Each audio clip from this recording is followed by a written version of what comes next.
Soybean একটি স্বাস্থ্যকর খাবার হলেও সয়াবিন নাম শুনলেই বাড়ির খুদে থেকে অনেকেই নাক সিটকায়।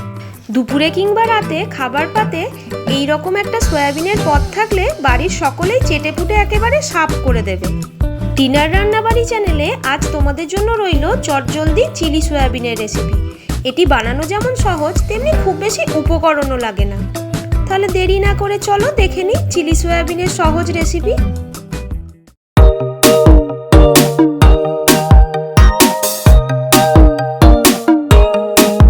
চিলি সয়াবিন রান্নার জন্য আমি এখানে 2 কাপ সয়াবিন নিয়েছি।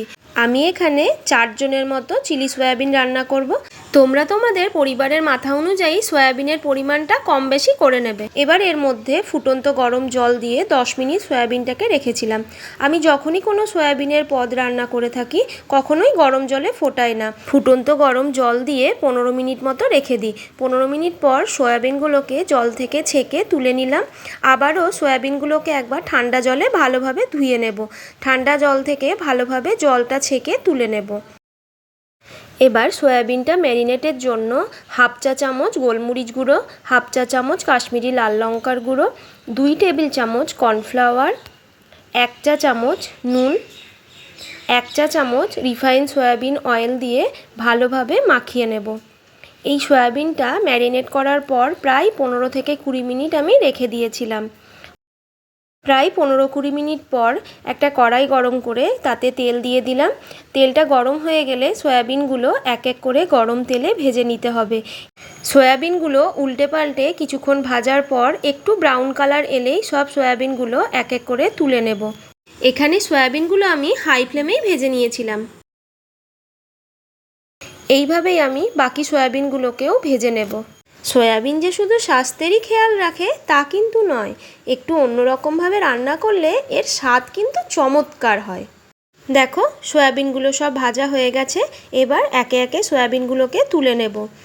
এই সময়ে সয়াবিনগুলো শুধু মুখে বেশ দুর্দান্ত খেতে লাগে। এবার ওই কড়াইয়েই ফোড়নের জন্য 1 চা চামচ গোটা জিরে দিয়ে দিলাম, 1 টেবিল চামচ গ্রেট করা আদা, 1 টেবিল চামচ গ্রেট করা রসুন দিয়ে দিলাম। এবার এর মধ্যে একটা বড় সাইজের এইভাবে চৌকো করে রাখা পেঁয়াজ দিয়ে দিলাম, এইভাবে চৌকো করে কেটে রাখা ক্যাপসিকাম দিয়ে দিলাম, আর একটা মাঝারি সাইজের টমেটো দিয়ে দিলাম। এবারে সব কিছু একসাথে ভাজতে থাকবো।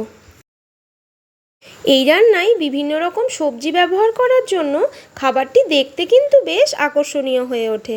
এই সবজিগুলোকে খুব বেশি ভাজবো না। কিছুক্ষণ ভাজার পরেই এর মধ্যে 2 টেবিল চামচ লাল টমেটো সস দিয়েছিলাম। এবার 1/2 চা চামচ কাশ্মীরি লাল লঙ্কার গুঁড়ো আর 1 চা চামচ সয়া সস দিয়ে এগুলোকে ভালোভাবে মিশিয়ে নেব। 1 থেকে 2 মিনিট এগুলো নাড়াচাড়া করার পর এর মধ্যে 1 চা চামচ গ্রেট করা পেঁয়াজ দিয়ে দিলাম। পেঁয়াজটাকেও খুব ভালোভাবে এগুলোর সাথে মিশিয়ে নেব। এবার এর মধ্যে 1 চামচ কর্নফ্লাওয়ার জলে গুলে দিয়ে দিলাম।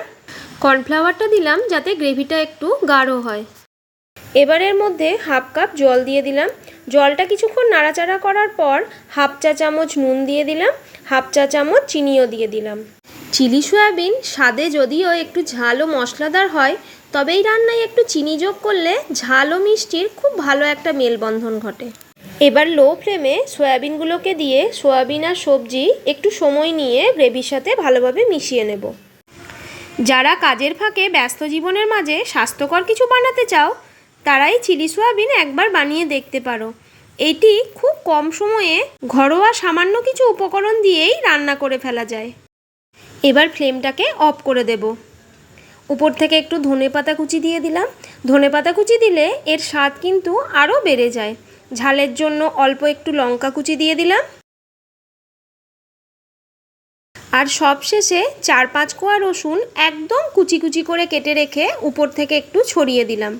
এই রান্নাটি এখন একদম তৈরি হয়ে গেছে। এবার এগুলোকে সব একসাথে মিশিয়ে নেব।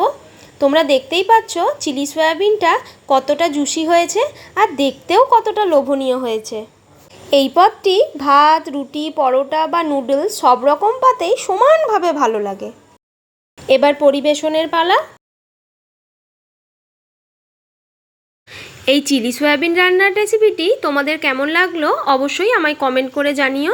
যদি ভালো লেগে থাকে তাহলে একটা লাইক করে দিও, আর তোমার বন্ধুদের মধ্যে অনেক অনেক শেয়ার করো।